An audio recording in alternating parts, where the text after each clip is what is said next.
Hello everybody, welcome you all. So आज की video में हमारे पास फिर एक सीजीपीएससी का क्वेश्चन है और इस क्वेश्चन को देखने के बाद हम इस क्वेश्चन के सारे एस्पेक्ट्स को क्या करेंगे, कवर करेंगे एंड फिर उसके बाद we will have a fantastic answer और अपने आप ही you can answer this question. तो क्वेश्चन देखते हैं। The two great leaders of the revolution of 1857 who escaped to Nepal. ऐसे कौन से दो लीडर हैं जो नेपाल चले गए?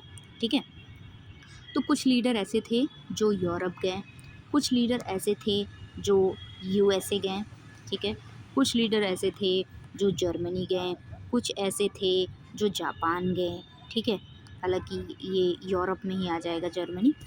तो ऐसे ऐसे और कुछ ऐसे थे जो म्यांमार गए, ठीक है, रंगून गए। तो इसमें से कौन है जो नेपाल गए, ये पूछ रहा है। Nana Saheb and Begum Zeenat Mahal, Kunwar Singh and Nana Saheb, Prince Firoz Shah और बेगम हजरत महल, नाना साहेब और बेगम हजरत महल। तो इसमें फाइंड आउट करना है कि कौन दो वो लीडर थे जो कहाँ गए, नेपाल गए, ठीक है। इसके साथ साथ हम देख लेंगे कौन लीडर और कौन सी जगह पर गया है, ताकि स्टेटमेंट बेस्ड अगर क्वेश्चन दोबारा पैटर्न पे आता है तो हम उसको भी टैकल कर पाएँ, ठीक है। तो let's start the video with a factual data और हमें उसको लर्न करने के लिए अगर हमें कुछ ऐसा दिखेगा कि साउंड सिमिलर कर रहा है तो वो हो सकता है, या फिर कोई ट्रिक हो सकती है, बन सकती है, तो ही बनाएंगे, ज़बरदस्ती नहीं करनी है। ओके, सो देखो, in the very first slide you will find Z Z, ठीक है। बहादुर शाह जफ़र और बेगम जीनत महल, ये दोनों क्या हैं, हस्बैंड क्या हैं, बहादुर शाह जफ़र और बेगम जीनत महल, जेड से जफ़र, जेड से जीनत, ये दोनों क्या हैं, हस्बैंड वाइफ हैं। तो देखो, जहाँ जहाँ हस्बैंड जाएगा वहाँ वहाँ वाइफ जाएगी, या जहाँ जहाँ वाइफ जाएगी वहाँ वहाँ हस्बैंड जाएगा, ठीक है। तो ये दोनों ही कहाँ गए हैं, रंगून। रंगून कहाँ पर है, म्यांमार में। रंगून कहाँ पर है, म्यांमार में, ठीक है। तो बहादुर शाह जफ़र और जीनत महल कहाँ गई, रंगून गई। रंगून यानी कि म्यांमार। हालांकि आपने और इंडियन हिस्ट्री पढ़ी होगी, अगर मॉडर्न इंडियन हिस्ट्री पढ़ी होगी उसको पढ़ के ही ऑब्वियसली सब स्टेट का जो हिस्ट्री होता है उसको पढ़ते हैं, तो उसमें पढ़ा होगा। तो ऑलरेडी ये जो डेटा ऐसा है ना कि ये मोस्ट रेलेवेंट है और मोस्टली पढ़ा जाने वाला है, तो ये एब्सोल्युटली लोग पढ़े ही होते हैं। फिर भी अगर नहीं पढ़ा है तो जीनत महल का हो सकता है ना याद हो, जफ़र जी का तो याद ही होता है सबको। तो जफ़र और जीनत महल दोनों कहाँ गए, रंगून पे गए, ठीक है, म्यांमार में गए। गए नहीं, इनको निकाला गया। निकाला गया, किन्होंने निकाला, ब्रिटिशर्स ने इनको निकाला। ब्रिटिशर्स ने इनको इसलिए निकाला ताकि ये क्या कर सके, आगे की जो क्या बोलते हैं यहाँ पर शासनकाल जिसको बोलते हैं, यस हिंदी में, तो उनका शासनकाल चल सके। तो अपने शासनकाल को चलाने के लिए इन्होंने क्या किया था, बहादुर शाह जफ़र को और जीनत महल को निकाला दिया, ठीक। प्रिंस फिरोज शाह, ये कहाँ चले गए, पर्शिया। देखो, फिरोज शाह पर्शिया थोड़ा सिमिलर साउंड कर रहा है तो याद रख सकते हो, ये सेंट्रल एशिया या फिर पर्शिया चले गए। फैज़ल ए हक खैराबादी, ये कहाँ चले गए, अंडमान आइलैंड, काला पानी। खैराबादी, काला पानी, काला पानी में खैर नहीं, ऐसे करके याद रख सकते हो। अगर काला पानी गए, काला पानी की सज़ा दी जाती थी ना उस टाइम पे, तो काला पानी अंग्रेज़ों का बनाया हुआ एक जेल है, सेलुलर जेल, वहाँ पर क्या कहते थे कि काला पानी की सज़ा दी जाती थी, जो कि बहुत ख़तरनाक होती थी, ठीक। तो ऐसे अब याद रखना, खैराबादी, खैराबादी यानी कि आपकी खैर नहीं, ठीक। काला पानी में जाओगे तो खैर कैसे ही होगी, अंग्रेज तो मतलब परेशान कर कर के मार देंगे, ठीक है। तो खैराबादी से काला पानी, या फिर के से के को क्या कर सकते हैं, सिमिलर साउंड से रिलेट कर सकते हैं, ठीक है। नेक्स्ट इज सुभाष चंद्र बोस, जिसके बारे में सबको पता ही होता है, फिर भी सुभाष चंद्र बोस कहाँ गए, पहले जर्मनी गए, फिर उसके बाद जापान। जी से जर्मनी, जे से जापान, जे, ठीक है, जे। और ये क्यों गए थे, आज़ाद हिंद फौज की स्थापना के लिए, ठीक है। Indian national academy Azad Hind government की फाउंडेशन के लिए, स्थापना करने के लिए कहाँ गए थे, जापान गए थे और जर्मनी गए थे। ये जितने भी सारे आपको दिख रहे हैं, कोई यूएसए जा रहा है, कोई जर्मनी जा रहा है, कोई जापान जा रहा है, तो सभी लोग किस लिए जा रहे हैं, इंडिया की भलाई के लिए। सबका नज़रिया अलग अलग हो सकता है, बट अल्टीमेट गोल सबका यही है, भारत को क्या करना, आज़ाद कराना, ठीक है।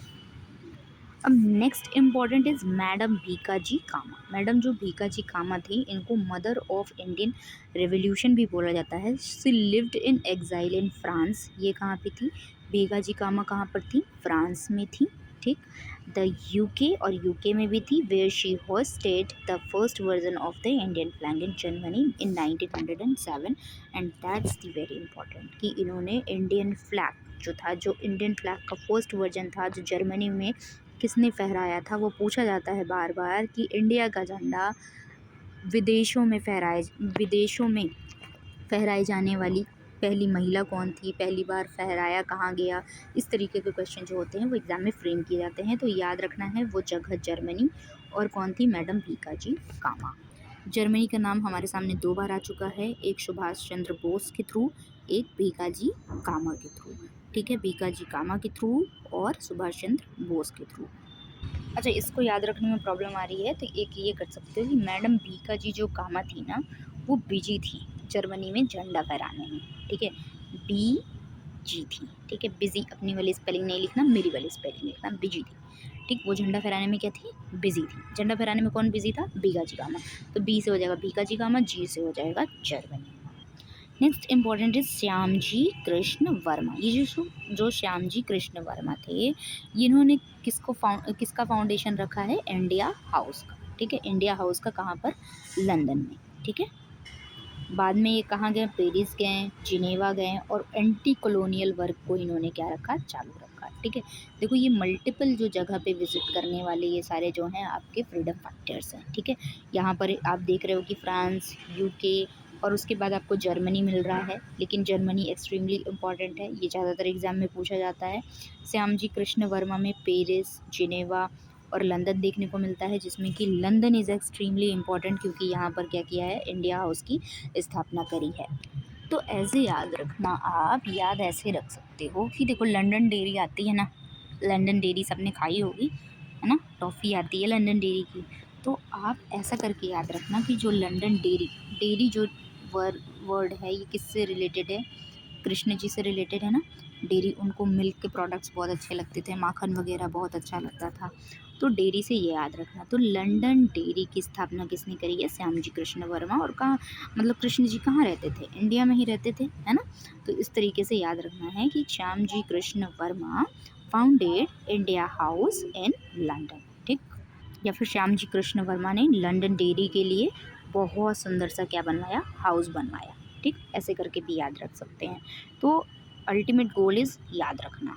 वहाँ पर अगर थोड़ा भी याद आ गया ये सब चीज़ें, तो अगर मैच द फॉलोइंग आया है, स्टेटमेंट बेस्ड आया है, तो उसको क्या करोगे, कर पाओगे। ठीक, नेक्स्ट इज़ रास बिहारी बोस। रास बिहारी बोस का क्या इंपॉर्टेंट पॉइंट है, after his involvement in Delhi Lahore conspiracy 1912, he escaped to Japan in 1915, where he played a pivotal role in founding the Indian Independence League. Indian Independence League के लिए इनको जाना जाता है, और ये अगेन कहाँ गए, जापान। और इनका नाम, कैप्टन जो रास बिहारी बोस हैं, इनका नाम सुभाष चंद्र बोस के साथ लिया जाता है। ठीक, बोस बोस सेम सेम।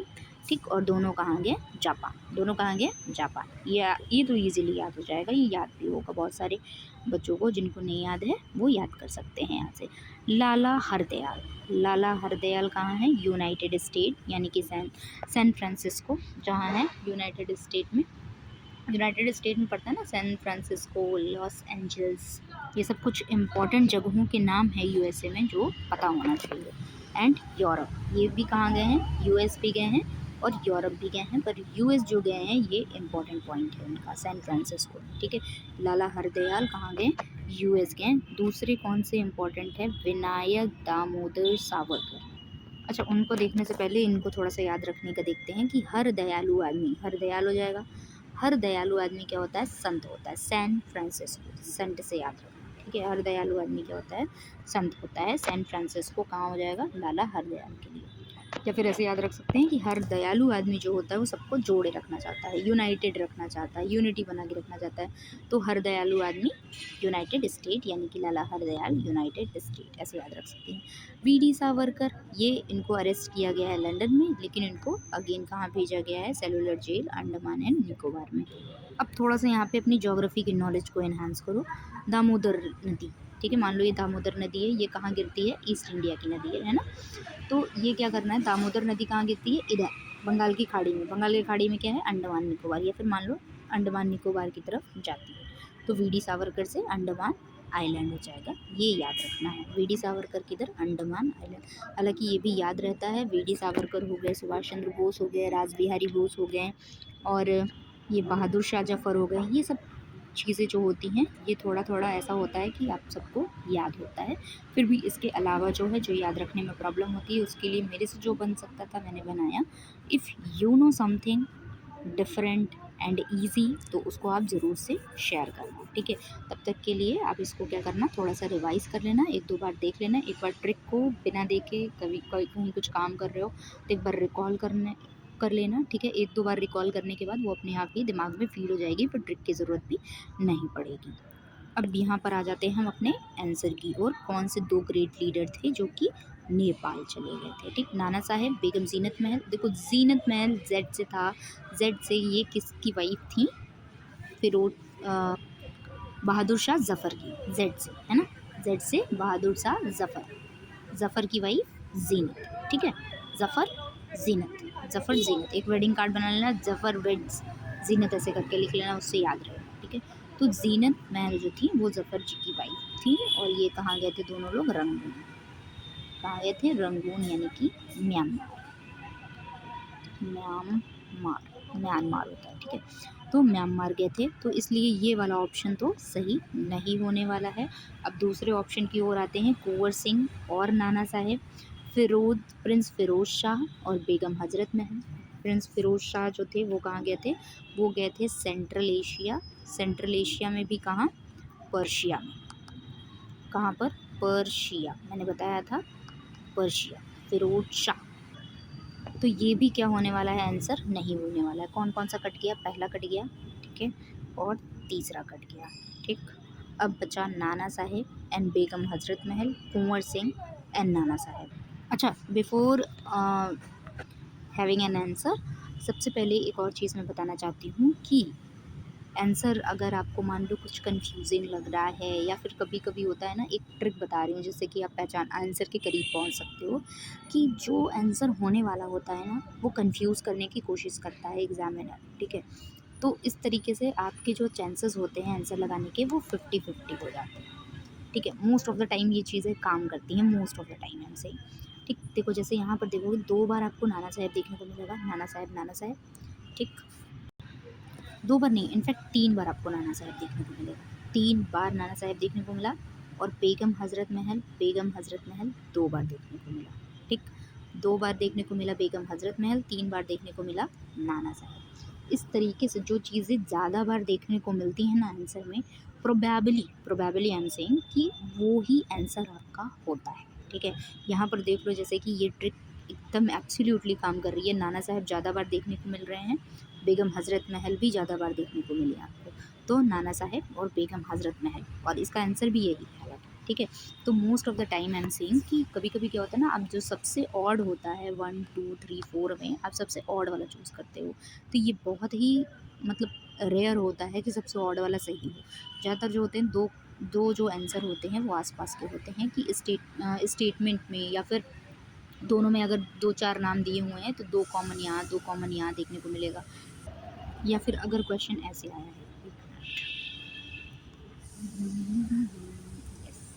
कि A B C D match करने को, ए का पहला, फिर बी का दूसरा, फिर सी का तीसरा, फिर डी का चौथा, ठीक। फिर ए का दूसरा, तीसरा, चौथा, पहला, ठीक। फिर मान लो 1 दे दिया, फिर उसके बाद मान लो कि यहाँ पर थर्ड दे दिया अगेन, फिर यहाँ पर क्या दे दिया, दूसरा दे दिया, फिर यहाँ पर क्या दे दिया, चौथा दे दिया, ठीक। तो इस तरीके में प्रोबेबिलिटी क्या हो जाती है, ये देखो कि ए वाला हो सकता है, ये जो ए का वन जो 2 बार आया है, तो हो सकता है कि इन्हीं दोनों में से कोई एक आंसर, ठीक है। या फिर ये दोनों जो हैं, ये देखो यहाँ पर भी दिख रहे हैं, तो ये दोनों में से कोई ना कोई आंसर, ठीक। तो दो चीज़ें होती हैं जो काफ़ी टाइम पे सिमिलर हो जाती हैं, तो 50-50 कर देती है ना, जैसे कि या तो ये होगा या तो ये होगा, तो आप एलिमिनेशन टेक्निक वहाँ पर लगा सकते हो। अगर कोई क्वेश्चन बिल्कुल ही नहीं आ रहा है उसके लिए आंसर, तो थोड़ा सा कभी अपने एंड पे भी अगर आप क्वेश्चन सॉल्व करना, तो इस चीज़ को ध्यान देना कि ये चीज़ें जो होती हैं वो देखने को मिलती हैं पैटर्न में, ठीक है। तो अब ये क्वेश्चन का आंसर तो आपको मिल गया है कि नाना साहेब एंड बेगम हजरत महल इसका आंसर है। फिर मिलते हैं आपको हम नेक्स्ट वीडियो में, तब तक के लिए do like share and subscribe. Thank you, bye bye.